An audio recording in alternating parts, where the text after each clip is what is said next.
Hello, everybody, and welcome back to the Planet Film Network in another episode of PFNLive. I'm one of your hosts, Sean Monk. And I'm your host, TJ Cornwell, and happy Halloween. Happy Halloween. Happy Halloween. So, for this special Halloween episode, we're going to start off with, of course, what we've been watching, that stuff. We're going to review Loki Season 2, Episode 4, and then we will be giving our rankings for the Final Destination movies. I'm not exactly sure how close or how far apart we will be on those. I'm interested to see, but I have a suspicion that we will be probably closer than you would expect. Yeah. Where are our costumes? I went without my costume. I will tell you what my costume was this year, though. I saw it. And you saw it. Yeah, and I will tell you. Yeah. What mine was. Okay, so yours was what? Well, the only thing that I could throw together at the last minute, but I didn't have the right kind of headband. If I went like this, in relation to your costume, if I went like this, who would I be?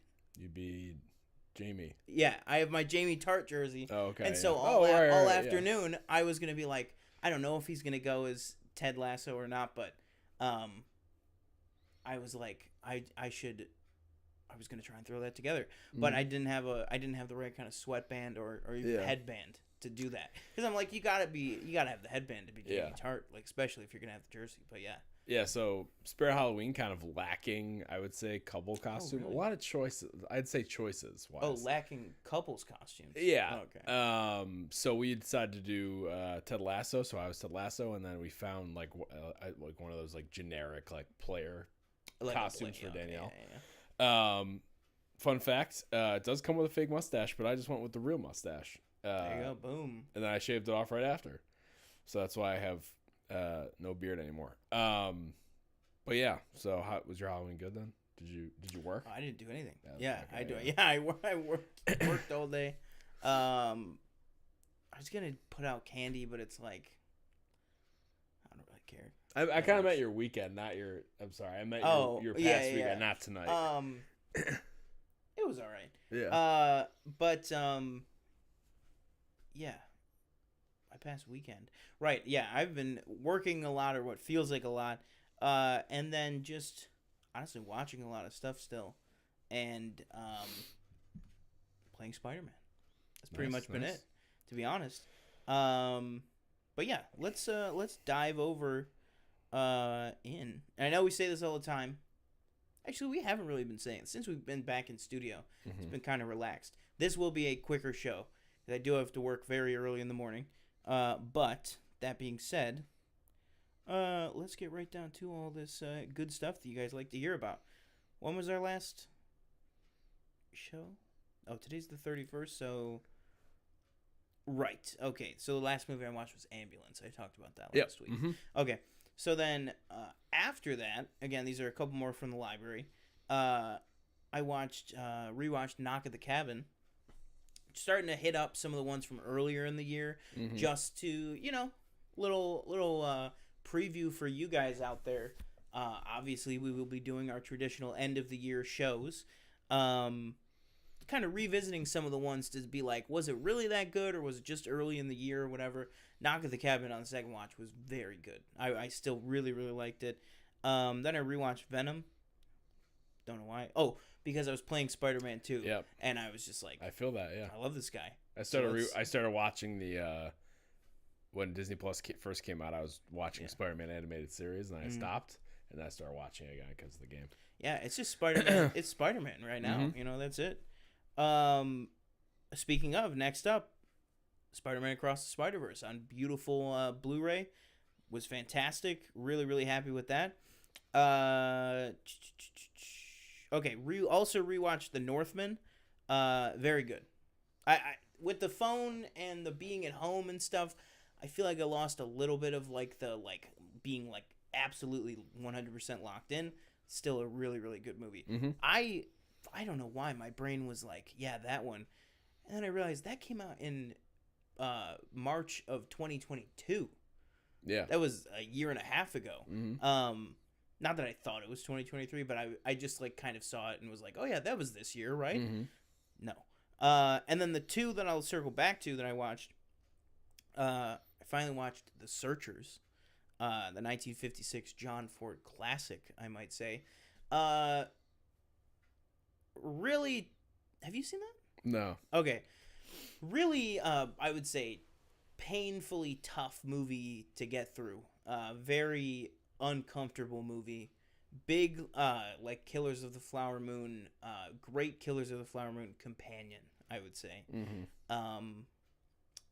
Maybe some of the ways to do some of the things that Scorsese was trying to do that maybe didn't do them so well. But The Searchers I was like floored by that movie. It was so good. And I kind of bristled against it. Like the first 20 minutes, I was like, all right, John Wayne's doing his, all right. Now. And then by the end of it, I was just like, wow, man, holy crap, this movie's crazy. And then on the Blu-ray specials, there was a 35-minute documentary with Martin Scorsese cool. called A Turning of the Earth, John Ford, John Wayne, and the Searchers, which was came out in 98. The very cool documentary. It was him, John Milius, Coppola, couple other people, not Spielberg, couple other people in there, but mainly it was Scorsese and John Milius, who were giving the main commentary on it.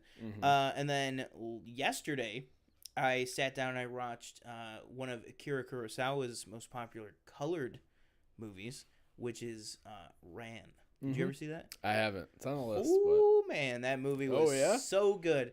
It was like just the visuals, everything incredible. It was like you could just like see. Same with Searchers, obviously. Like Searchers, they both of those movies felt very Tarantino inspired to me, because it was like Searchers, obviously, like Django, especially the winter scenes in Searchers, like with Django and Schultz like up in the mountains and stuff, you could really feel it. And then Ran is literally just his entire aesthetic for the blood and the violence in Kill Bill is just the spraying walls, like all that stuff. You know, obviously it didn't start in this because Kurosawa used those same techniques, but being in the bright, vivid colors, the colors are like out of this world. But both of those movies were absolutely fantastic, and I was trying to get around to them for a while. I just knuckled down and watched both of them the last couple of days, and I was amazed by both of them. Very, very, very good. That's it. All right. Oh, and then Final Destination also scattered throughout there. Of course. So for me, obviously the Final Destinations. I watched They Live the other night. I've never seen Carpenter. that. Yeah. Good movie. I didn't really know like what to expect. Is there a fist fight scene in the middle that goes on for like 15 minutes literally? Wow. Yes. Is the pacing a little but I thought it had some really good messaging. I thought the idea of putting on these sunglasses and you kind of seeing the world for what it actually is was like a really cool idea. Roddy Piper was fine. Yeah. He was pretty good, I've seen worse actors come from wrestling, I would say, as far as acting on screen, But yeah, I really enjoyed it. I think it's like one of the first John Carpenter movies that isn't Halloween that I've seen. Yeah. So I enjoyed that. Watching Monster House for the first time. Never seen that. What is that one? That's like the 3D animated one? Yeah, okay. It's really kind of weird animation that they don't really do anymore. Because Danielle was like, "You ever seen Monster House?" I was like, "No, I've never seen it." See, I've always seen like that trailer and all that stuff. It was pretty good, I thought. Didn't really see the kind of like where it was going, because from the preview it's always like, oh, the old guy, he's the bad guy, Steve Buscemi. But I like the turn. Yeah, no, not so much. I like the turn it took, and it was genuinely like if I was watching it when it came out in 2006, I would probably be very scared. Yeah. I think it would have been PG-13. I want to say. I could be wrong. Final Destination. And then lastly, I watched a little movie. You've probably heard of it. I don't know if you've ever seen it. A little movie called Sleepaway Camp from 1983. No, I've never seen it. No. Do you know the infamous final scene? If I showed it to you, you might see it. You probably might know. If I saw it, I probably would. Yeah. I will say the more I thought about it, the more I would say I liked it. Mm-hmm. You know, it's like one of those kind of Friday the 13th-esque kind of, it takes place at a camp. Yeah. Sleepaway camp. Kind of esque, like slashers like that. And basically it's from the very first 20 minutes, you can guess who the killer is. Mm-hmm. But it's the last 5 minutes that kind of flips you on your head. Yeah. And really leaves I will say, a lasting impression in your mind. Damn. I don't really know how to I don't really know how else to explain it. I don't want to like give it away or anything. Mm-hmm. But I'm sure if you watched it and you saw the last 5 minutes, you'd be like, "Oh, I've seen that before." Okay, yeah. So I guess I would recommend you watch it if you are interested at all. It's on Peacock. Everything that you just said is how I've heard a bunch of people describe Saltburn. So okay, yeah. I've heard a bunch of podcasts and a bunch of different reviews. On FYC, it was Jeff Snyder and Perry Nemiroff were like, and Scott Mance, actually, all three of them were just like, love that movie. Some of the images of Barry Keoghan in the last 5 minutes is things I'll never get out of my head. Oh no, that's and I was like, oh my god, I was like, what is he gonna do in this movie? There's some pretty like, I'll say like there's like a few like kind of gruesome deaths, and then there's one that's like, ew, like, you know, that's tough to look at, you know. Yeah. But yeah, I think that's it. Then, you know, I watched obviously Loki, Welcome to Wrexham. And yeah, that's it. Yeah, and Invincible starts this upcoming week. Probably in the future weeks, I would guess we'd probably dedicate at least 5 minutes to talking about Invincible. Probably for tonight, I suppose we'll probably save Loki for the end. Just because I know Danielle's watching right now, and I know she probably wants to hear our thoughts on Final Destination. But before that, let's talk about it in the chat. R.I.P. my king, Matthew Perry. I would say borderline devastating news for a guy who's not even really a big friend. Well, I'm not a Friends fan. Mm-hmm. Like I never really liked that show, and I've only seen one episode. But outside of that, like 17 Again was a big movie for me. Fools Rush In, which was a movie with him and Salma Hayek. It was just one of those movies that when I was a kid, it was on like 24/7. It felt like. And, like, I mean, it's Matthew Perry. Like, I watched all of his, you know, little startup shows over the year. Like, I watched Mr. Sunshine was a show that I think, you know, now I know didn't get picked up. But, you know, I was like, oh, that was a fun show for 8 episodes. What happened to it? There was a lot of those, you know, that he had. But, obviously, the biggest thing, what is it? Chandler Bing, right? Chandler Bing from Friends. 54 years old, just, like, super I feel like we had a couple of those like super devastating ones early in this year, and then like not a lot, and then this one I feel like is like really bad. Like but I don't really know where you're at with Friends, and how did you feel when all this I watched it all the way through once, and you know, I really enjoyed it. It's not my like favorite show in the world, but I still had a really fun time watching it. And when I saw this, we were at like a Halloween party on Saturday, and I was sitting there and I was scrolling Twitter for a few minutes, and I was like, "Oh my God, Matthew Perry died." And Danielle, very big, you know, fan of Friends and Matthew Perry as well. So she was obviously very upset. But yeah, really sad to see. Obviously, he had kind of gone through this battle with, you know, addiction and stuff like that. It seemed like he was starting to kind of maybe work his way through, or had already come through for the past, you know, year or two.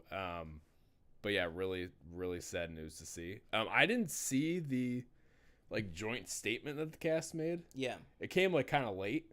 But I don't know. Because I was wondering like that whole first day, I was like, oh, when are they going to say something? Right. I think they made the perfect choice of like, you know, let's just put out something together. And then I like to, in the you said you hadn't read the statement, but I like to, in the statement, they said, you know, we'll say more when and as each of us are ready. You know what I mean? So it's like, we're not going to come out again with another joint statement, but it's just like, hey, we're not all going to write our own things. This is what we want to say for now. And then, you know, when Matt LeBlanc's ready, he'll say something, you know, with Jennifer Aniston. I'm sure, unfortunately, because it's like if you're gonna like publicize this stuff, I'm sure they're gonna all be on, an ABC, special or something. Yeah. But yeah, that's something Danielle said was I'm glad that they were able to do that reunion. Not only that, I was just gonna say they were able to do that reunion, and I looked up. He has an autobiography out. Like he finally wrote one. Yeah, didn't that come out like? It came out. Today is October 30th. It came out November 1st, 2022. Oh, really? It came out like literally almost 1 year. But so he didn't even live another year after his autobiography. I thought you were gonna say it came out like today. I was like, did it come out like a year ago? Like, yeah, but it literally came out almost exactly a year ago, which is crazy. Reading this from People real quick, it looks like they said we were also utterly devastated by the loss of Matthew. We were more than just castmates. We were a family. Their statement reads, "There is so much to say, but right now we're going to take a moment to grieve and process this unfathomable loss." Yeah. So really sad news. That's just like that's like. I mean, it's not even. I was just gonna say that would be like if Steve Carell died and everyone in the office, but I'm like, Steve Carell is 10 years older than Matthew Perry. You know what I mean? Like that. Like that's he is like, keep everything in perspective. Matthew Perry was so young, like very, very young. Very unfortunate, but yeah, Lisa Kudrow adopting his dog. There you go. I guess it's confirmed. Yeah, just terrible. Really, really devastating. Honestly, just really sad. But yeah. I mean, another thing too is I looked at his IMDb. The last thing that he was in was 2017. That was the last time he acted. Wow. I was like, damn. So he's been struggling with a lot of stuff. But I mean, it's like not like any of those guys need to make money. Yeah. Let us know what your thoughts on Matthew Perry and everything like that below. Did you want to talk the ending of Spider-Man real quick? I do, but first I remembered you asked me how my weekend was, and I could not remember for the life of me anything that I did. I did for the very first time in my life an escape room. On Sunday. So it was my friend Eric's birthday, and so for his birthday, I believe it was his dad got him. His dad had offered to pay for him and some of his friends to go to an escape room. And so we did that. His birthday was like a month ago because you have to like book it out in advance or whatever, and to get everybody to request off of work. I was like dreading it only because I thought I like had in my head it's like they lock you in, you can't go to the bathroom, they take your phone, they take your keys and stuff. It wasn't like that. Yeah, no. It was like I thought it was just like I thought it was a real like lived experience. Yeah. Escape. Exactly. Exactly. And they just like were like, here's the door, go ahead in. They were like, if you need to go to the bathroom or anything, the door you come in is always unlocked. So like if you have like a panic attack or something, like you can just dip out immediately. We did escape. Nice. The one that we did was a temple jungle. It was like kind of like off non-brand like Temple of Doom kind of. Okay. It was called like Escape from the Temple or whatever. It was hard. It was 36% of people. Only 36% of people escape. We did escape. Nice. With 4 minutes to spare. They slipped clues under the door like every once in a while. We only used 4. They gave us a clue right at the end that we did not use. Somebody said there's a clue right when we got the right combination to get the final key, and I like ran out with the clue and I was like, we did not use this. Do not and they were like, we don't count the clues against you guys. But yeah, that was I remember that halfway through you were talking. That was very, very fun. I would highly recommend escape rooms. We escaped with I think 4.5 minutes to spare. Nice. There. But yeah, Spider-Man. We are both now officially done with it. Did you 100%? 100%? Not yet, because I'm unable to do trophies related to things that you cannot replay. So I can't basically my trophies that I have to do left are combat ones, and I can't do them because I I'm not gonna do the Mysterio things again because I just don't want to. Oh, okay. But like, I forget what they are exactly. I'm 3 away. I need 3 more. Okay. Basically. I got you. Yeah. I mean, I thought it was great. Are we getting spoilers for the end of the game? We don't necessarily have to. I don't know. We can just say like, how do we feel about it? Like, I think the big thing that we both talked about off camera, was how did we feel about the split? How did you feel about? Was it even or no? As far as story goes, yeah, between the two of them. Not necessarily. I thought it was, like I said last week. I think I felt it was a bit uneven. It really just felt like, we were with Miles, obviously, a little bit of the time, but it was obviously like a Peter game. Yeah. But I will say at the end, it kind of felt like whatever the next game is, it's going to be like, that'll be more Miles focused. Yeah. I that's at least the vibe I'm getting. Yeah, I agree 100%. I really do think that it leaned very heavily towards Peter. I've wanted to read his book, but no. Oh, okay, yeah. I really feel like it leaned very heavily towards Peter, and I honestly feel like the more the game went along, the more it leaned towards Peter. Like, it wasn't even like, oh, this is really Peter heavy, and then like Miles has a big part at the end. It's like, spoiler alert for the game, the big villain is Venom, who's all over the marketing. But like Venom, there's like 4 stages to the Venom fight, and like Miles only has one of them, which I thought Miles just wasn't going to be in the fight at all. But I did like that. And then of course at the end, like he comes in for like the cinematic, and they both take him down. But I did like at that very end, I liked the final boss battle.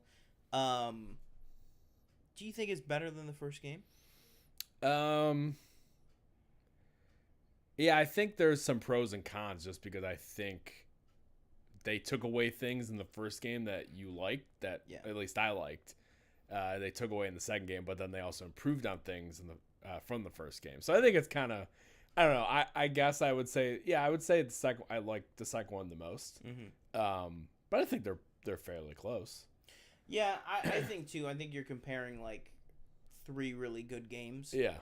Which is saying a lot considering one of them isn't even technically like a AAA title. But yeah, I liked it. I have to like, I feel like I have to go back into it and like play stuff with it again and stuff like that. But like you said, I think there's pros and cons. I do think just the ability to play as both of them. And I think the suits were much better this time, obviously, like with the amount of them and like the look of them and stuff. And I do think that there's like quality of life stuff that's just vastly better in the second game. Yeah. But then, like you said, there's like quality of life stuff that just isn't even in the second game, that was in both previous games.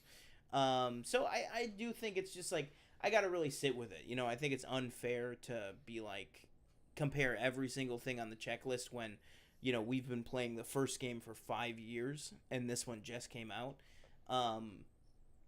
But yeah, I loved this game. I thought it was fantastic. I loved everything that they did with the Venom character. I, for the most part, really liked how all of the side stories wrapped up. I liked the combat system. I liked all that stuff. I thought it was tougher than the first game.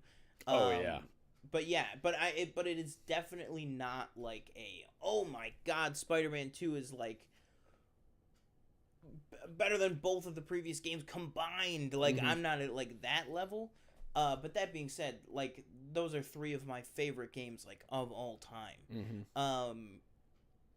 This might be a little what's the word? Spoiler? No, this might be a little controversial. For me, I would not say this is game of the year. I still honestly think that would be Jedi Survivor for me. Obviously, there is an entire sect of people out there, PC players, that do not agree with that, considering most of them couldn't and maybe still can't play that game because of some issues at launch and stuff. But for me, I just, looking back on this year of those 2 games, I do think I lean still a little more towards Jedi Survivor, only because I feel like the improvement from Fallen Order to Survivor to me at least, was a much bigger jump than the improvement from Spider-Man to Miles Morales to Spider-Man 2. But yeah, I still loved it. Really, really love it. What would you give it out of 10? What's your game's probably rating give it on a 9. 9. Yeah, I would probably give it a 9 as well, and I would probably give Jedi Survivor a 9 as well. I just think, I liked it, Jedi Survivor a little bit more, but yeah, I'm just excited to replay it. But yeah. Yeah, I take it back. So real quick, just the trophies I was missing. I'm missing 4 of them. Oh, okay. So I'm missing all suits. So I have to purchase all the suits. And then use symbiote abilities 25 times during symbiote surge. I don't know about you. I never used like the suit either of those surge things. Really? Like I just all the I would time. just forget they were there. Yeah. I use them all the time. So I never used that. So I have 24% of that completed. 100 defeat 100 enemies with evolved venom abilities, 92%. So I'm obviously almost there. And then defeat 100 enemies with spider arm abilities, 49% of the way there. So I think, with spider arm abilities, I really leaned more into the venom stuff. Yeah. Instead of the spider arm I actually stuff. don't even know. How do you get the spider arms back where the game ends That's off? a good question. Do you just change your suit? I think so, because they said that you don't have to replay the game to get all the trophies. Yeah. But I think my thing is, you can only replay the Mysteriums when you're done, and I don't want to do that. Yeah. And I also don't know if I could do that, even though I beat them. I don't know if I could do them with Peter, because you can only do them. with Miles. You can only do them. So with yeah, Miles, so yeah. I'm not gonna swing around looking to for find crime and stuff. Yeah, so I'll just wait until. One thing that I did hear though that is a much bigger improvement over the second one is the crime is like infinite. Right. Okay. Which is great. Yeah. But not in the real world. But because like in the first game and in Miles Morales, like there's a point where you literally just start swinging and there's nothing. Genki's just like there's another crime and you play it and you're like I've done this exact crime. Yeah. Like but yeah, they said like the combinations and the locations and the types of crime. There's like not infinite, but there's like 10 times as many variables and variations of it, which is cool. And it makes sense too because it's like even after you defeat Venom, you'll still find symbiotes around the city. You know what I mean? So it's like the first game I felt like was very tied to the logic where it was like once you defeat Mr. Negative, you don't find demons anymore. Right. You know what I mean? But this game's like, all right, let's just say that there's like stragglers. So like you really can find anybody. Like you still find hunters way after you're done with the Kraven missions and stuff. So all that stuff's like cool. And then there's always going to be, like, carjackings and stuff. Right. So, and I think by the end of the year, they said that they will release a new Game Plus. Yeah. And as well as the ability to just go back and do those. I saw that, yeah. So I will get the Platinum when you can do that. Did you collect all Spider Bots? Yes, I did. Nice. Yes. Okay. Did you see the? Oh yeah, I 100%ed it. Oh okay. Oh, you did. Yeah. Oh, okay. I don't know. I will tell you, I am not a big like trophy guy. Neither am I. Like I don't even open if it's that easy. tab. If I really like the game and it's easy, I will do it. Like I don't even open that tab, so I don't know if I have gotten the trophies or not or whatever. I just know that I have all the collectibles, I have all the suits, I have all the missions, I have all the upgrades. I've done everything. Yeah. And well, do you have the Platinum? I don't know what that means. Oh, okay. So you 100%ed like on the screen when you go to start. Yeah. It says okay. Yeah.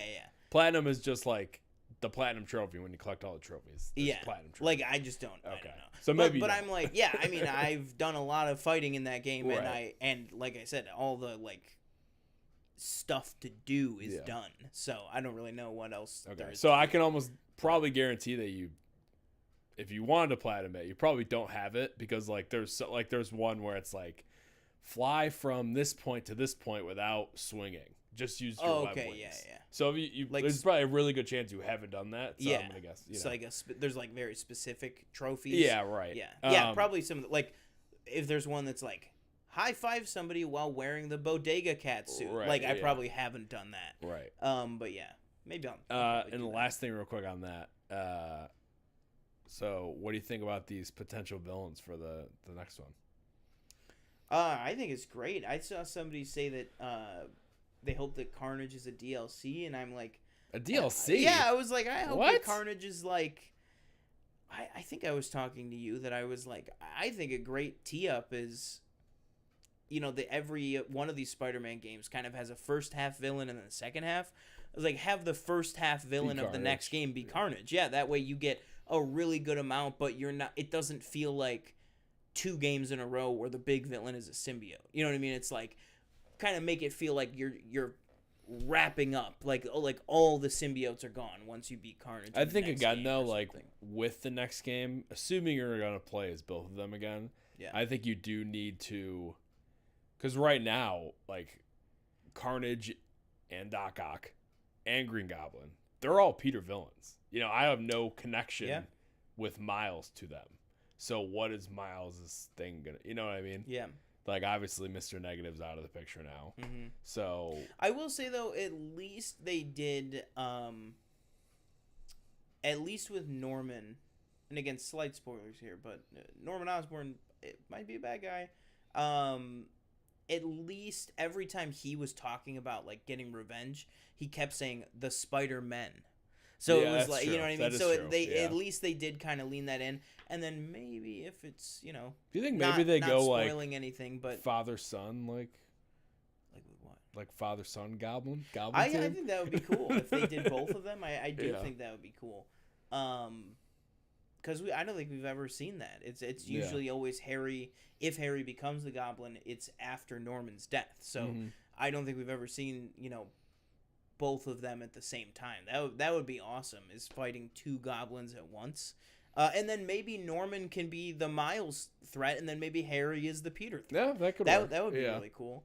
And then I'm sure Otto's just he'll kill anybody. But man, I will tell you, when Otto showed up, maybe MVP for the most improved face model on any character. Oh yeah. Mm-hmm. When I saw that, I was like, he looks like, because my roommate's playing the first game right now, so I'm seeing him in the it's the remastered, granted, but it's still years old. I'm like, wow, he looks like an actor. Like, he just looked like, and it might have been the lighting in his cell too, but I was just like, man, whatever they did, he looks really good. And just one other character I noticed with that, and it wasn't improved face model, but it was just, I felt like I could see their motion capture, and the character was Kraven. Whoever was doing Kraven. The face model for Kraven was really good. Like, looks so real with like the sweat and stuff. Like, you can tell that guy in real life is a big dude. Yeah. Like, it kind of reminded me of obviously he doesn't have skin, but Colossus in the Deadpool movies. That, like, I was just like, that guy is clearly a massive guy that just like, it does not need much changing for a translation. But yeah, I thought it was fantastic. All right, let's move on over to. I also just want to give a quick shout out. I have been reading MCU: The Reign of Marvel Studios by Joanna Robinson. Really, really great book. Goes into basically all the behind the scenes turmoil and like basically everything behind the scenes that has been happening at Marvel Studios since its beginning, since 2006 is when it starts. Does it get into what was that guy?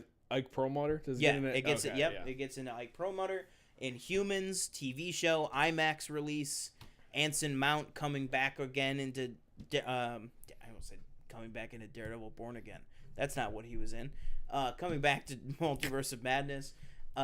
Because this book just came out, either this month or last month, I think. So it is very current. I mean, it goes right up to, I believe it goes right up through Quantumania. Yeah. So it covers a lot, but I guarantee you, one way or another, within my lifetime, I would bet dollars to donuts that you can add part 1 to this. Wow. I'm definitely interested. I mean, no, they've already missed a healthy chapter. Yeah, I'm definitely interested in that, though. Yeah, they have like 30 copies in the network, I think. Yeah, so you can definitely get one. But also just book-wise, it's written super well, and it goes into such cool, like, Kevin Feige stuff. Just a really, really good book. Like The Runaways. Like, it goes into, like, the Hulu shows, like Agents of S.H.I.E.L.D., literally everything. Like, Joss Whedon, everything with Joss Whedon. Wow. Yeah, it's super, super good. I'm like 12, 13 chapters in, and there's like 45 chapters, I think. So, really, really good book. Main event time. We'll wrap up with Loki. Final Destination. I want to start with 3, 2, 1. What is your, not the best, what is your favorite Final Destination movie? 3, 2, 1. 3. Okay, all right. Okay, this is going to be an interesting conversation. Yeah. Okay. Real quick, before we start, I want to list Danielle's list real quick. Oh, she watched them with me. Okay, cool. So she said, so her favorites are, or her ranking. And if she has them, I would, since we have the time here, it's going to be quick, but give me rankings and stars if she has them. So her ranking is this is top to bottom. So 1 to 5. So she went 3, 1, 2, 5, 4. Okay. And her star ranking. Let me just pull this up. I don't know. I think she has all of them. So she gave 1, 2.5. 3, 3. 4, 1.5. 5, 1.5. And I don't see 2 on here. So it doesn't look like she did 2 yet. Damn. But that's stars that she gave. Not a fan. Not a big fan. Okay, I mean, I say let's just go for it. All right. My number 5. Okay. Is. We're doing this how we usually do top. Yeah, we're top gonna do top 5. So yeah. I'll start with my number 5. If it's the same as his, we'll just go. Okay. She said she lied. Hers goes 4, 5 for the last 2 instead of 5, 4. So she puts 5 as the worst one. Yes. I mean, come on now. What are we talking about here? All right. Anyways, my number 5 is The Final Destination, aka Final Destination 4, aka half a star. Half a star. Okay. that is my number 5.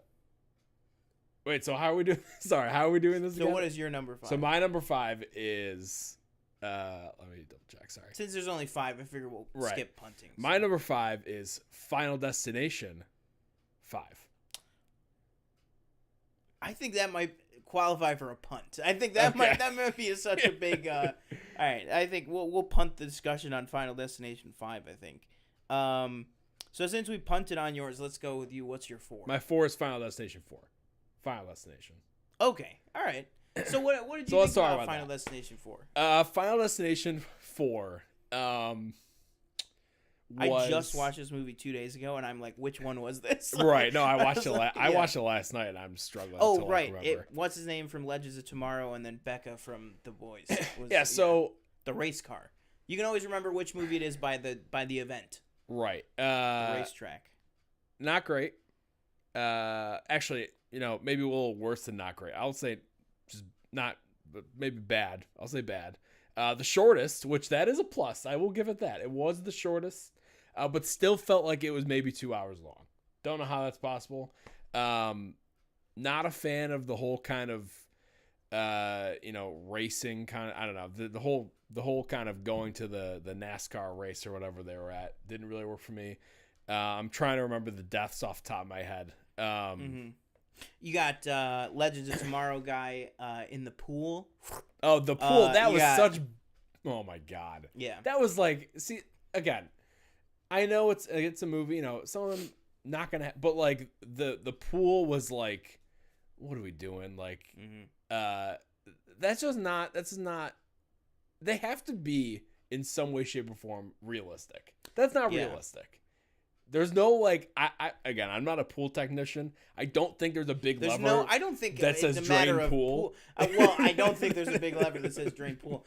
But I think I was like, I don't even think it needs to be talking about pool.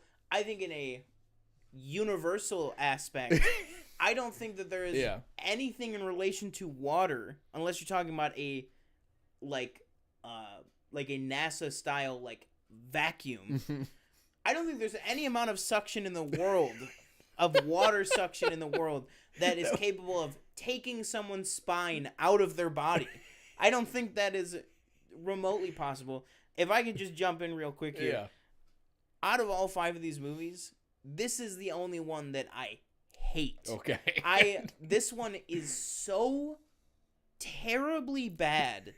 It was like, oh my God, it was bad. I was like, because I always loved the race car opening just because, like, I remember the trailer when I was a kid, because it was, by the way, I'm sure we'll get into it, but you can really tell when 3D was a big thing. Oh, with these that's movies. what we said. Yeah. Yep. with the wine cork going up into the camera lens. Whoa. We were like, I was like, either Avatar came out before this or like was right after this. Yeah, exactly. Yeah. Or this came out right after Avatar. Yeah. It was literally 2009. But same year as Saw 3D and the year that everything was 3D. And they literally go to a 3D movie theater at the end. Which, by the way, those were sunglasses. Those were not 3D 100%. 100% they were sunglasses. What's it called? Yeah, I really do not like this one. It's just boring. Like you said, it's not. Well, you didn't say it's not inventive. I'm gonna say it's not inventive. Mm-hmm. It's not realistic. Even something like at the very end with the escalator. Yeah, like an escalator does not do that to like if you're gonna take off a foot, maybe I could believe that. So talking about that, these movies are graphic, at the start of the fourth. At the start of the fourth one, when it or maybe it was the third one where it's like that didn't happen. Daniel was like, "Yeah, that's the point. Haven't you caught on by now?" I don't know why it wasn't sticking in my head, but I am not a fan of when they randomly do that again at the end of the movie, where at the elevator, he has the vision where it's like, it's like that hasn't happened yet. I'm like, yeah, but you didn't do that in the other one, so why are you doing it now? Yeah. Why are we changing the formula? I get you're trying to change the formula. A late movie change, I would say. Right. Like that really started. Did they do that in 2? They definitely do it in 3 and 4. Yeah, I don't know. But if they did but they definitely do that in 3 and 4. And the one in 4 is like, it's so stupid too because it's like then when he comes back out of it, you're like, okay, he's gonna save everybody. And then the guy that he was with just immediately dies anyway. We laughed out loud. What? I legitimately laughed very hard at that. Just because it's like it's so telegraphed because he's clearly like walking, a full foot behind him. Yeah, exactly. And it's like, we gotta go save him. Boom, ambulance. And also the I love how fast the CGI in 4 is abysmal. I was like, the difference between the CGI in 4, which came out in 2009, and 5, which came out 2 years later in 2011, is like insane. And I looked it up. 4 had a bigger budget than 5, and 5 has everything with the bridge. All right, let's move on to. So, your number 4 was number 4. Correct. Okay, my number 4 is Final Destination 2. Okay, that's a punt. Okay. All right. Really? All right. So then my number 3 is the punt from earlier, which is Final Destination 5. All right, let's talk about this one. So Final Destination 5, I gave that 3 stars. Yeah, I think you're a crazy person. That's hands down the worst one. Dude, there's no way that's worse. And than I know 4. you're probably gonna give the argument, like it's a little inventive and where like, you can take somebody's place, but with that one, I don't think it was really explained all that well. 2, and I get you're trying to reinvent the formula. I get it. Okay, we're in the 5th movie. But I think if you're going to do that, you got to go a little bit more drastic. I think you have to change something way bigger. I don't know. I can stand a car race. I can't stand working at a paper company. Okay, this isn't The Office.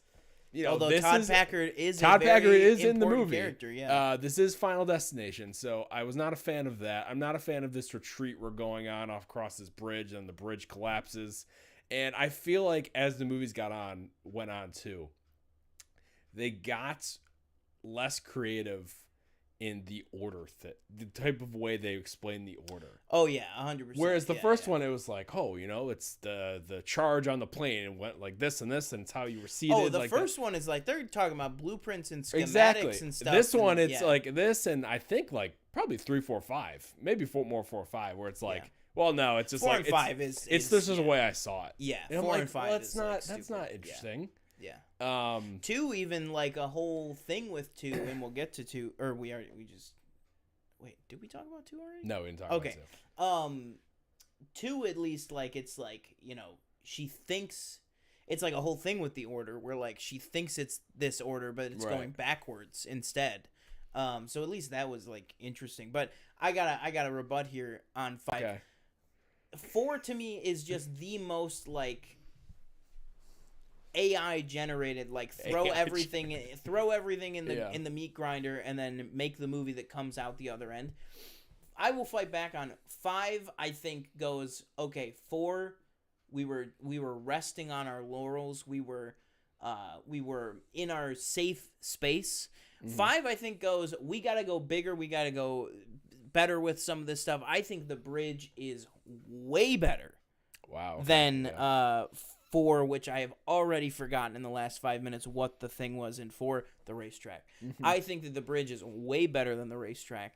I think that the performances are way better in 5. Oh, I think that's crazy. Than 4. Than 4, dude? I mean, they're not great in 4, but I thought 5 was not good. I mean, the writing was not good 4 either. Is terrible. The writing wasn't good either in 5. And I think 5 is acted better. I think it is written better, and I think it's shot better. Really? I think it's shot way better than sending 4. Him to the flagship restaurant in Paris. Yeah. Okay. All right. What are we talking about? We're not talking about plot stuff here. I'm just talking about. And also that. Thank you for teeing up my point. The whole point of sending him to the flagship store in Paris is for the ultimate twist. The ultimate twist, which spoiler alert for the entire franchise. The whole thing, to lead us into our next topic, the whole franchise is an Ouroboros. It is a snake eating its own tail. The 5th movie ends, and you look at his ticket, and it says May 2000. Now, I'll be completely honest. And they get on the plane from the first movie. I'll be completely honest. I did not pick up on that until the very end. It was crazy. With the reused footage. Shame on me for not paying attention. And I was not a fan, and they've done it again. And I think they did. I don't know if it was 3 or which one it was. Where they make the guy is like... Is this in 5? Yeah. Okay. I don't like it when they make the characters like... it's like, oh, well, you killed this person. It's like, no, I didn't fucking do that at all. There was one that like, was what are you talking about? I don't know I forget which one it was. Oh, it was in 5. It was, I think I might know exactly what you're talking about. In 5, man, I don't know any you're talking about in the plant when the black guy with the hook. Yeah. He goes, and Peter, who again, I think that Peter is like a terrible actor. Yeah. But I just love him as like this weird little villain that he's like I was like fist pumping. Same thing in 3, like that one guy that. Yeah. That's like works at the hardware store. Over the top. Yeah. I was like fist pumping when he was like. I was walking through the streets, and there were so many of these opportunities, and then I just realized, and then I just said under my breath, I went, that they all deserve to live, and then I realized, and I was like, that you don't, and he goes, but you don't, and I was just like, yes, I was like, fantastic. And just a really another quick, do you know the main guy? He was also in The Office.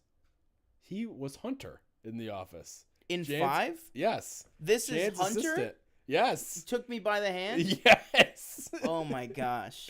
That's actually incredible. I did not know that. That's hilarious. But no, I think he's actually pretty good. I disagree. In the third and also too, the 5th one brings back the original director. So everything you just said is invalid because they brought the guy back. I don't know. I think that 5 is way better. Now, when you when you saw the opening credits, did you think for a second that you might be watching a James Bond movie? That's how I felt. I did. I go, where is this music coming from? Yeah. It's not in any of the other movies. And it just felt like and obviously they made another push for 3D, I feel like. Some of the kind of, I guess, to give it some credit, some of the callbacks, I guess, in the beginning were kind of cool with the different deaths. They did it at the end, too, with kind of like a slideshow of like all the deaths from all the other movies. Yeah, it literally ended with a, I was like, okay. But another person we haven't mentioned yet, I feel like needs to be mentioned is Tony Todd. Tony Todd, as Death himself. Yes. Yeah. I thought, and I think that they took him away in 4. In 4, yeah. Yeah. So I was kind of nice to see him return. Yeah. He really added personally what we'll talk about him, but to 1 and 2 at least. But yeah, I really didn't enjoy it. I was falling asleep, if I'm being honest. Damn. 5. It was tough for me. I think you got to give 5 another go. I'm not going to. I can tell you that. Man, okay. All right. So where even are we at this point? I'm at 3. What's your 3? My 3 is Final Destination 2. Okay, so my 4 is Final Destination 2. So we're not, like Danielle said in the chat, 4 and 5 were equally as bad, but to say it's better than 2 is crazy. I'm only one number off. I'm only one number flipped from you. Like, I definitely think, of the original 3, I think 2 is easily the worst. Whether you want to say that it's better than the later 2, I'll give you that, whatever. But I think 2, and again, I said this to you before we started the show today, I was watching these like all over the place, so I actually watched 2 last. I just finished 2 before I came here. And I don't know, it just felt like very uninspired. But I will say, to give 2 its credit, maybe the best and most thought out incident at the beginning with the road thing, and maybe the most iconic, I would say too. Yeah, the log, I'd say. Yeah, I would say the log truck is probably, when you think Final Destination, I would say maybe the 3 instant things you think of is the log truck, the tanning bed, and the nail gun. I would say those 3 things are probably the most iconic. Oh, really? The nail gun?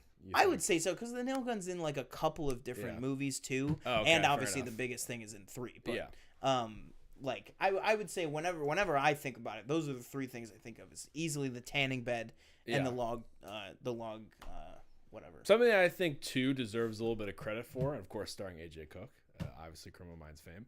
There you go. Is that I think it explains the premise better than the first one does or did. And I'm not gonna say, like, I think what did you say? It's uninspired or whatever. Yeah. Maybe I treated this movie too. And I'm trying to get another semblance of what the hell happens. Oh, yes, Tony Todd, Mr. Bloodworth. How could I forget? What a name. Yeah, how could I forget? I was not a fan of Clear coming back. I wasn't a fan of her surviving in general from 1. I was a fan of the idea of that, like, I hope, because obviously we're doing all this because of Halloween, but also there is a 6th movie coming up. After 13 years. I actually like the idea of bringing back a person from a previous movie. I just don't think they did it very well. I thought it was like, if you're going to bring Clear back, have her be the main character somehow. You know what I mean? Rather than like, she kind of feels like she's just almost tagging along at points. Yeah. But yeah, I don't know. I mean, you love it so much, so why don't you take... I mean, I'm not going to say I love it. I thought some of the deaths were, a little bit more, again, and I think this is something that happened too after the first one, is some of the deaths just, some of them don't have any lead up anymore. Some of them just happen, where it's like, you know what I mean? Like, and I think it's this guy. There's also something like this guy, I think he just gets impaled in like 2 seconds, and it's like, oh, okay, well, he's dead. And that happens more and more often as they make the movies. And something that also we need to talk about, an element of these movies, is there is a, might I say, a Rube Goldberg element to these movies. And I think you're absolutely right. I think the further you go along, kind of the less of that there becomes. But I will say there's more of that in 5 than there is in 4. Like, there's more of that inventiveness and like actually putting the pieces together. I think one of the best ones is in I think this one was in 4. Yeah, it is in 4. The hair salon, the mom at the hair salon. So I thought that was really inventive because I had seen 4 obviously previous, but I had forgotten how well that goes. So I liked that they kind of did a whole Rube Goldberg thing, and it was all just like kind of a fake out. But then she gets one of those instant deaths right after it, and so Right. I was very like, oh, cool, we're going back to this. And then they kind of pull the rug out from under you. But Yeah. but 2 does have a lot of those good ones. Like I think a great one in 2 is the whole sequence with the guy at the beginning that won the lottery. That like his apartment catches on fire, he escapes, Yep, and then he gets, and then Impaled he by dies the fire impaled by ladder. the fire escape. Yeah, it's Yeah. like I think stuff like that's cool. Like the elevator scene. I like the elevator one. I will say that. I'm trying to remember some of the other ones too that I thought were, like, I don't know. I feel like Clear just kind of had like a little untimely death. Yeah. And I feel like that one, if you're gonna bring back a character like that, give her the biggest death. Yeah, Why exactly. are you just like having her be another like kind of, she's like a casualty on top of I forget what the character's name that like kind of dies in the hospital bed right there as the initial explosion. Yeah. But yeah, I know. And I like the cop in 2. I forget his first name. I like the cop, the guy character. Him. Yeah. I like him. He was good. That's the other thing too, is that in all these movies, usually even if it's not the very main one, there is a protagonist in all of these movies that you can kind of get behind. Yeah. Which I like too. And her, I always forget her name. Her? Yeah, she's in a bunch of stuff too. Yeah. But yeah, 2 not my favorite. But let's get into the cream of the crop. All right. Here. Yeah. Because we obviously have these flipped. But there is absolutely no debate that the best Final Destination movies.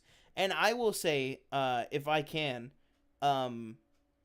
I believe that Final Destination has a little bit of a Star Trek syndrome, which is the long-standing thing that every other Star Trek movie is good. Okay. So 1 is not that great, but Wrath of Khan is incredible. 3, Search for Spock, okay, not that great, but then Journey Home is fantastic. Undiscovered Country, it's okay, but then First Contact is like an incredible movie. The first one with Picard, all that stuff. So I think that applies to Final Destination. I think that's evident. No other place, but our number 1 and our number 2, which for me, my number 2 is Final Destination 3. That's my number 2. I thought it was your number 1. No, it's my number 2. Oh, okay. Then we have my favorite. Oh, that's right. But my number 2 is Yeah. I think my favorite is number 3 as well. And that is for 3 words and 3 words only. And that is Mary Elizabeth Winstead. Mary Elizabeth Winstead is giving... She is giving such an incredible performance in Final Destination 3. That is just... And also 13th Year, Smart House guy. So good. What is going on with the IMDb logo? I think it's because it's... like I mean, it's not supposed to be freaking out, I don't think, but it's Halloween, so I think it's... Oh, okay. I thought it was like Spider-Verse glitching or something. No. 3 is just... I would say 3 is the most iconic. When you think of Final Destination, I think a lot of people don't immediately go to the plane crash. I think a lot of people go to the roller coaster. Yeah. And the tanning bed, the nail gun, all of its most iconic like imagery comes from What's this the nail movie. gun in this one? The nail gun is when they're in the hardware store. Oh, that's 3? I thought that was 4. No. That's oh, 3. yeah, you're right. That's Sorry. 3. Yeah.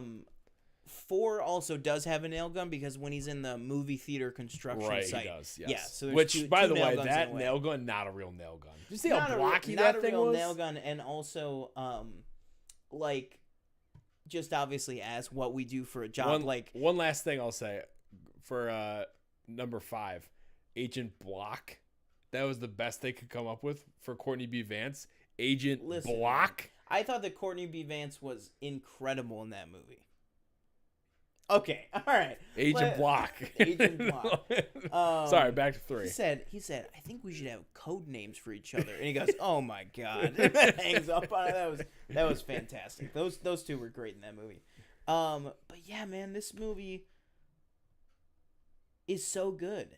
And like all these people, yeah, Chris Lemche, this guy, Mr. Rocker himself, like very strong Green Day, Paramore vibes off of a lot of the cast in this movie.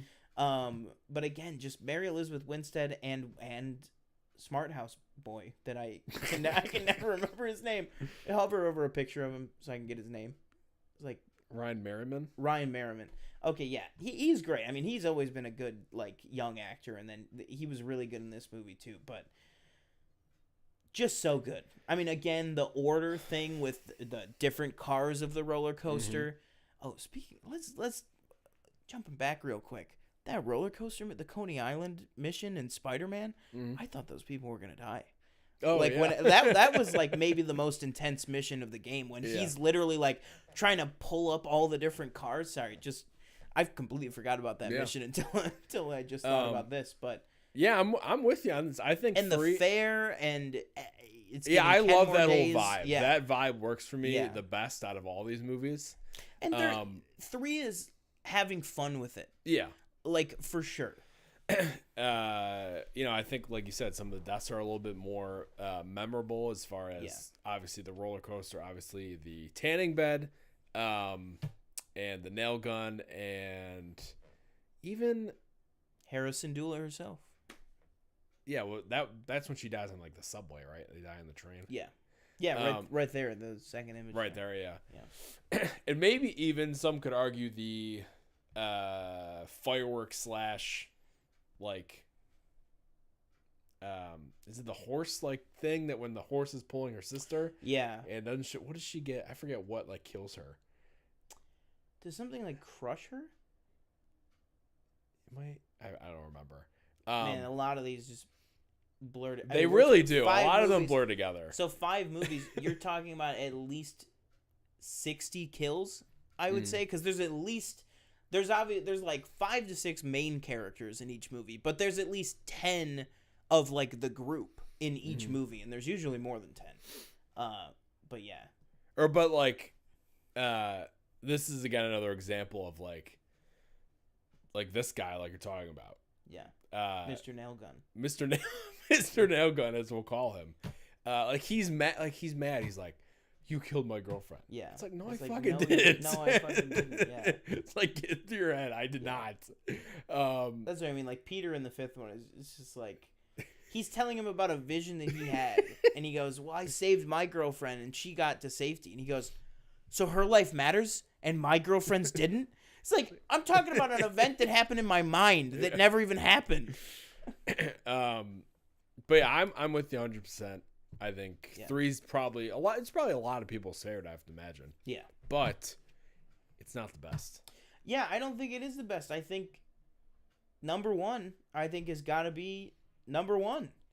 I just think IMDb gets it right. There you go. 6.7 out of 10.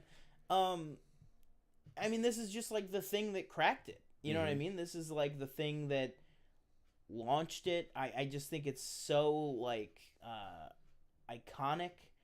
Everything about it, the plane crash, the field trip, like the lead up to it, because again, it's like nobody really knew what this was going to be. And I just think it's so good. Like Sean William Scott. Oh, your camera crashed. That would explain it. Oh. I'm gonna reopen Dex. Yeah. Whoops. I don't know if you can hear us. Maybe you can. I wonder if it started recording. Oh yeah, they can hear us. You might have to unconnect or reconnect your phone. Can they hear us? Hello. Still streaming. They should be able to. Can you hear us? Okay, yeah. All right, I'm just gonna do my camera. Okay. Do you think it started recording? Well, yeah. So Final Destination 1, I think is easily the best one. I can hear an argument for 3 maybe being better. But I just think in terms of just like the absolute pure like originality of the entire franchise itself, basically, as well as like really good performances, I just think that the first movie really just like nails exactly what they're going for, in a way that it almost feels like one is what all these movies should be. But it almost feels like all the sequels are just desperately trying to recapture what movie one was able to do, essentially, if that makes sense. But yeah, like I said, just the performances, the actual inventiveness. Almost every single death is extremely complicated and complex. There is definitely like leaps in logic and stuff like that, like and there is like instant ones too. I mean, there's like the bus death as well, but then there's like the teacher that died with the explosion. There's a lot. Also, I think it's very important that the first movie has an element of like the main character not being wanted, but the main character being a suspect by the authorities. I think it's 5. Yeah, with Courtney B. Vance. In 5, they try to like recapture that a little bit. They try to do. Oh, you gotta hit activate. Oh, I didn't know that. Yeah. Sorry, I didn't see what you were doing. They try to do that a little bit in 5, where they go back to the kind of like the authorities are kind of looking at the main character as maybe somebody that could have been involved or could have been doing this. But the first movie really does that, where like almost every single one of the deaths, it is the main character alone with the other person, or at least with the other person, especially with the teacher. I always think back to that whole thing where, she's kind of having this like terrible time where like these knives and stuff, and then he finds her in the house, grabs the knife, puts his DNA all over it, and puts his fingerprints all over it, and so you're like, oh my god, how's he gonna get out of this one? And then the house just explodes. And it's like, it's very, very good. But yeah, I think 1 is very good. How's it coming? I see why it's like messed up. I don't know. You might have to fix it. Okay. Well, let's talk a little bit about 1 here. 1. So I think 1 is probably the best, I'll have to say, just because it was the original to do it. It's the first one. I think there was definitely like some things that they try to do in the first one that don't necessarily work, as in the kind of love interest that, I don't know, maybe you picked up on, that they try to kind of start and then it just kind of fizzles out. Like they all of a sudden have, I think it's clear, and I forget what the main guy's name is. Do you remember what his name is? Corey, yeah. Oh, it's Alex. Alex. They're like, all of a sudden she's like, or maybe it's him that says, they're like, oh, baby. And I'm like, why are they calling each other? Oh, it's still frozen? That's weird. Where they start calling each other baby for like no reason. And it's like, okay, why are we suddenly setting this up? Like where did this kind of love interest come from? It's not working. It's not on. Oh, it unplugged. Oh, well, that'll do it. Maybe we should just start using this from now on. This is just a comedy of errors. Is it gone? Oh, there we go. There we go. All right, let's just call that. Holy crap. Safe. So yeah, they try to like kind of shoehorn in this like love story that does not work whatsoever, and you're very much caught off guard. Where you're like, well, why? Since when did they love each other? Yeah. Or Like, when have they developed this established? relationship whatsoever? Other than just like the joint like trauma in the beginning, basically. But I do think some of the deaths, are memorable. I will say the decapitation by By Train was interesting one. Sean William Scott. I did like the kind of Rube Goldberg, like you said, effect of the teacher. Yeah, I love that one. That was what I was mainly. I know you're probably zoning out, but when you were doing the camera, that was what I was mainly talking about. Was that the whole thing with the teacher making the tea and then the knife and like all of this stuff. I think that whole sequence with the teacher is so good. What the other thing I was talking about, which I want to get your thoughts on, that I think that 5 tries to recapture that just can't hold a candle to 1, is the whole thing of like number 1 and number 5 are really the ones where it's like the authorities are not only interested but are pursuing the main character as like maybe the cause of some of these deaths. Right. Like he's at the teacher's house and he's holding the knife and he goes, "Oh my God!" Like he's got the either fingerprints or DNA or what. I really like that whole like aspect of it, that they kind of are looking at him as somebody, a person of interest with all these deaths. But yeah, I just think 1 is like, it's classic. You know what I mean? I've definitely watched 1 the most for sure. Yeah, I've seen all of these once. And if I were to ever go back, I'd probably say 3, and then I'd probably say 1. Yeah. Will I ever go back to them? Probably not. Because I think just, once... you'll see 6 though, right? Yeah, I guess. To me, it's like, this 6th one is going to be like Jigsaw, Spiral, or Saw X. It's like, okay, this franchise that was like thriving in the 2000s, what does that look like now in 2024? You know what I mean? Like what does that look like with a total rehaul and stuff? Yeah, there's absolutely no information. I was gonna say, is it in production? The director, I want to say it was announced. It was at CinemaCon 2022 that it was announced. So obviously the strikes and everything super delayed that. But yeah, very, very cool. I'm excited for 6, but if you're not, that's fair. But as a group of okay, wait a minute.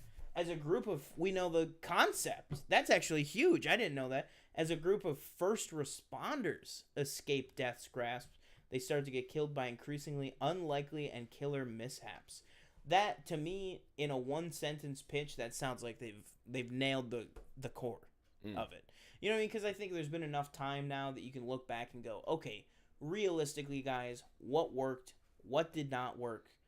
Let's do this correctly. So, I'm a man of faith in Final Destination 6. That's what I'll say. But what have these guys directed? I didn't know. Anything? Look at this guy.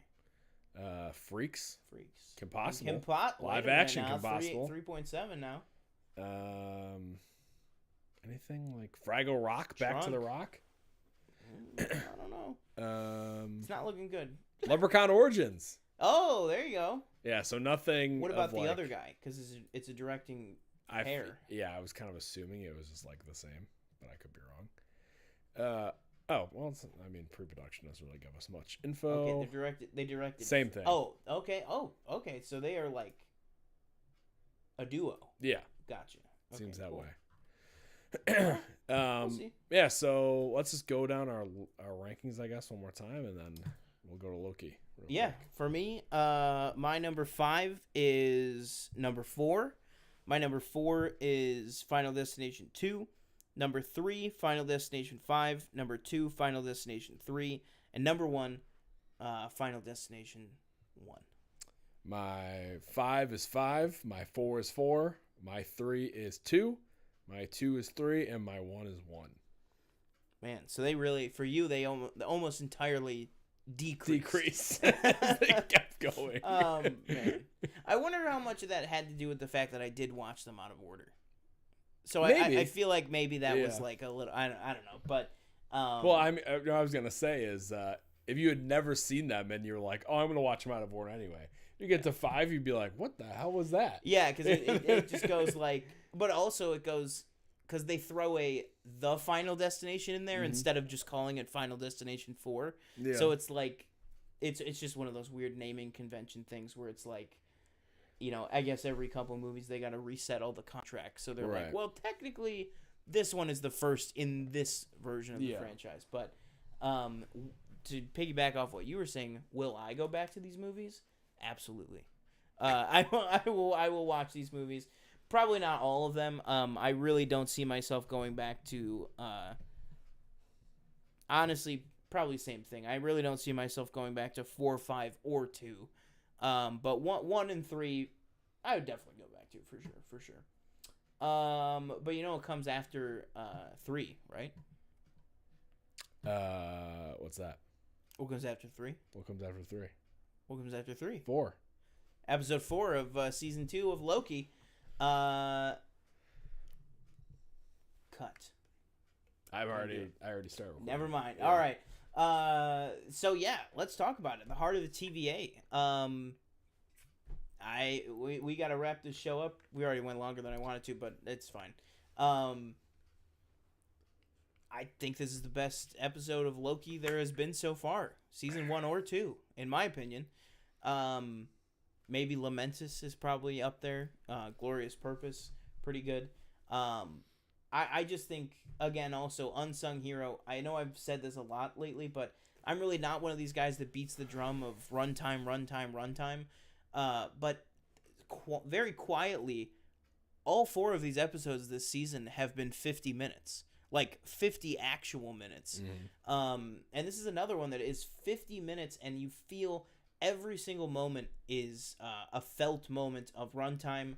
I think everything, whether you're talking about, the horrific scene with what Renslayer and Miss Minutes do to Dox and all of her Minutemen. Yeah. Brad's decision to not basically die with them, to, kind of the self-preservation decision that he makes I think is a really, really good scene. Everything with Victor and OB, I think, is fantastic with Ki Hu Kwan and Jonathan Majors. I think in just their couple of scenes together, I think they have a great dynamic. Loki and Mobius are fantastic again. Loki and Sylvie are fantastic again. And then obviously the ending was just, holy shit, what the hell what is happening? I just thought it was start to finish incredible episode, like through and through, so good. But yeah, I mean, I'm happy to dive into more, but what did you think?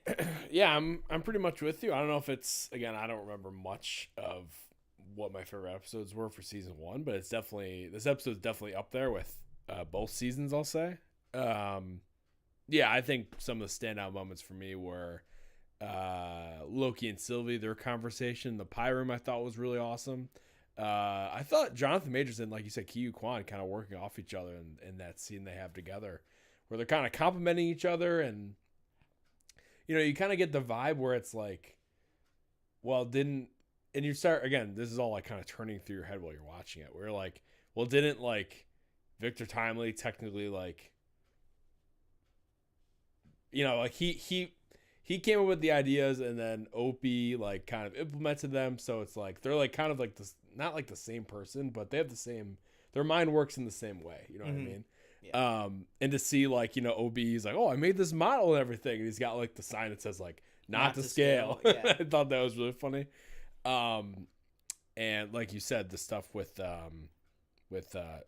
Dox. Yeah. I thought that was really, like, without showing it, I thought they did a great job of showing how imagining, like, gruesome it probably looks.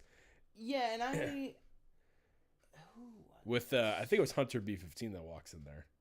I thought she did a great job, by the way. Her kind of reaction was awesome. I watch way too many Loki reviews. I can't remember who said it, but somebody was just like, it was Ryan Airy from Screen Crush. He was like, and I know it's Disney Plus and it's Marvel and whatever, and they're not going to show it, but like, they should have shown the blood, and they should have shown everybody. Needed it. And I was like, I thought it was so much more impactful. Yeah. What's her name? Wunmi Masaka, who plays Hunter B-15. She is just one of the MVPs of the show. I mean, this is like a show with 10 incredible additions to the MCU, 10 incredible characters that we knew nothing about at the start of this show that now I feel like are some of my most valued and most what's the word I'm trying to say? Just some of my favorite characters in the MCU right now are on Loki, and Hunter B-15 is one of them. And some of the just stuff that she can portray with just her facial acting. Yeah. I think she just has such like an interesting face to begin with. And you know, she's always great for a reaction shot. There's some of those actors that are just like, every time you cut to them, they're giving you something that's just like incredible. And her just coming through that door, realizing that after she goes, hey, I don't agree with Dox doesn't agree with me, but we need to work something out, otherwise Renslayer's gonna kind of run shop over this place. And so then she talks to her, tries to get through to her. She's coming back to be like, hey, have you thought about what I said? And to find them dead, it's like, that is like some seriously fucked up stuff. And I feel like that leads us to, I do have to wrap up like very, very soon. But last thing I just want to touch on for this episode, because we'll have plenty of time to talk a lot next week, I'm sure. Well, the last two things, we got to talk about the ending really quick. But Miss Minutes. Absolutely insane. I think the people that are out there, I agree with them 100%. Miss Minutes should not just be a character that grows more on Loki. I think that Miss Minutes should be in Kang Dynasty, should be in Secret Wars. Like, I think Miss Minutes and what Tara Strong is doing with that performance, who, by the way, Tara Strong, obviously MVP voice actor for the past 30 years, but what she's doing with Miss Minutes and what the writers are doing with Miss Minutes, they're making her a fully fledged out three-dimensional character that has obviously horrific wants and needs, but has real wants and needs. Yeah. To the point where I literally am like, you know, in the role of like a Ebony Maw or something to Thanos, like, give me Miss Minutes in Kang Dynasty and in Secret Wars, like, as just this malicious, you know, presence kind of thing that's working with Kang. I think that character has grown so much at this point that I just think it's fantastic. But what we really do have to wrap up. But what are your thoughts, Miss Minutes, and just the ending with the loom? Yeah, I thought exploding, everything with that. Again, like you said, I think where they're taking Miss Minutes is really interesting direction, and I think my standout scene for me, or one of them at least, was when she's being kind of like shut down from the inside, and they do those kind of weird glitch things with her, and like she turns into like a wireframe for a second. Almost. Yeah, I thought that was all like really interesting and just him. You know, very well acted in that moment. And you know, as far as like you said, the ending, I didn't expect that, and I don't know where we're going. Like, I know some people have theorized, like, is this the reset? You know, are they going to reset everything and just make? And I forget where I saw it, but you know, some people were saying, like, is this going to be the moment where everything's? I think it might have been Coy on like the Christian show, where it's like, is this the moment where everything's like canon? Like every single thing that you've seen in film or TV is now canon to this. Yeah, like I don't know if I would go that far. Yeah. Okay. Right. Yeah. Well, I mean, obviously it's all canon in a multiverse, but like what he was specifically saying was like it's all gonna be on this Earth, and I'm like, I don't know about that. Yeah. But like, where does the character of Kang go? Like, how do we get to where we're going? Yeah, I don't know. I have not watched the trailer for the second half of the season. I know that it's out there, and I know that people have said it's reveals a lot of stuff about the last two episodes. I'm really trying to stay away from it. But I do support that theory that I think in a timey-wimey way, I think it makes sense that when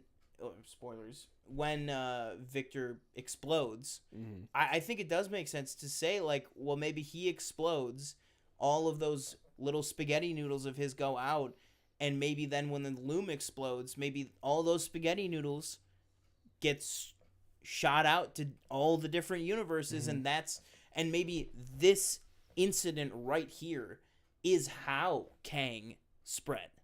I am totally on board with that. But yeah. All right. I think that'll do it. All right. But yeah, tons that we can get more into with Loki. Next week, I'm sure we're going to dedicate a lot more time to Loki. Just because it's going to be right before the finale, and clearly this show is, like, if anything, just heating up.